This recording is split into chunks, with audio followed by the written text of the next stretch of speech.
हे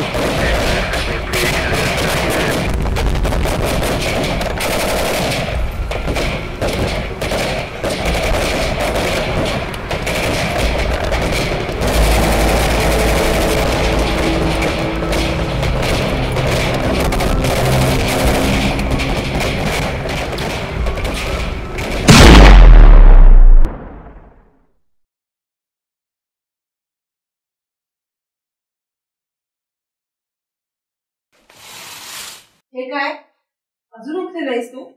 चल उठ, आटप लवकर. अगं तुला बघायलाच पाहून येणार आहे. चल चल उठ.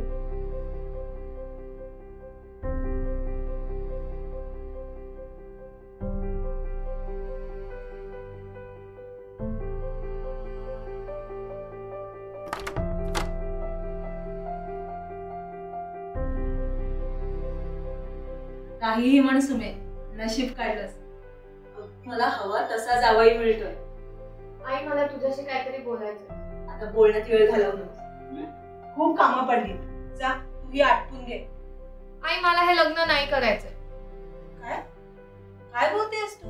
हो, मला हा मुलगा नवरा म्हणून नकोय. पण का? चांगला शिकलेला आहे, दिसायला छान आहे आणि मुख्य म्हणजे तो मिलिटरीवाला आहे. म्हणूनच तो मला नकोय. म्हणजे तो मिलिटरीवाला आहे म्हणूनच हे स्थळ मला नकोय.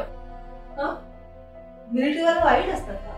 तुझे बाबा सुद्धा मिलिटरीवालेच होते आणि तरीही मी त्यांच्याशी लग्न केलंच ना. होय, अगदी बरोबर. माझे बाबा मिलिटरीवाले होते म्हणूनच मी या लग्नाला नकार देऊ इच्छिते. मला यामागचं कारण कळेल का? आई तू नेहमी मला प्रोत्साहन दिलंस. ते घरात बाहेर सगळीकडे कसं वागावं, कसं बोलावं सगळं शिकवलंस. आज मी जी काही आहे ना ती फक्त तुझ्यामुळे.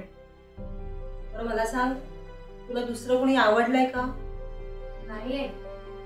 माझा तुझ्यावर पूर्णपणे विश्वास आहे. जे काही करशील, जे काही निर्णय घेशील ते अगदी विचार करून घेशील. पण तरीही मी त्या मिलिटरीवाल्याबरोबर लग्न नाही करू शकत. अगं बेटा, ते स्थळ मिलिटरीवाल्याचं आहे हे ऐकूनच मी त्यांना घरी बोलवलं. आपल्या कुटुंबाची ही परंपराच आहे. आपल्या कुटुंबातला एक जण तरी मिलिटरीमध्ये जातोच.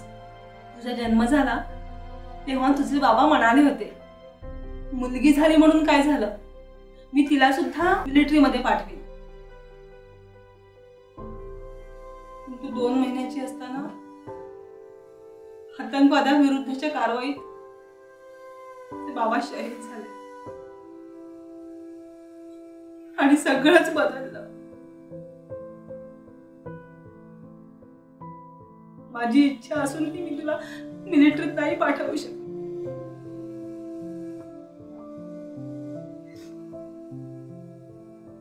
पण नशिबाची गोष्ट ही आहे की आता माझा जावईही मला मिलिटरी मधलाच मिळतोय.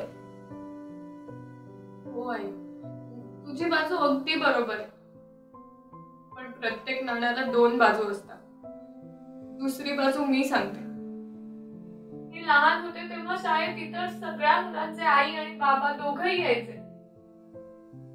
मग मला प्रश्न पडायचा की माझे बाबा का नाहीये.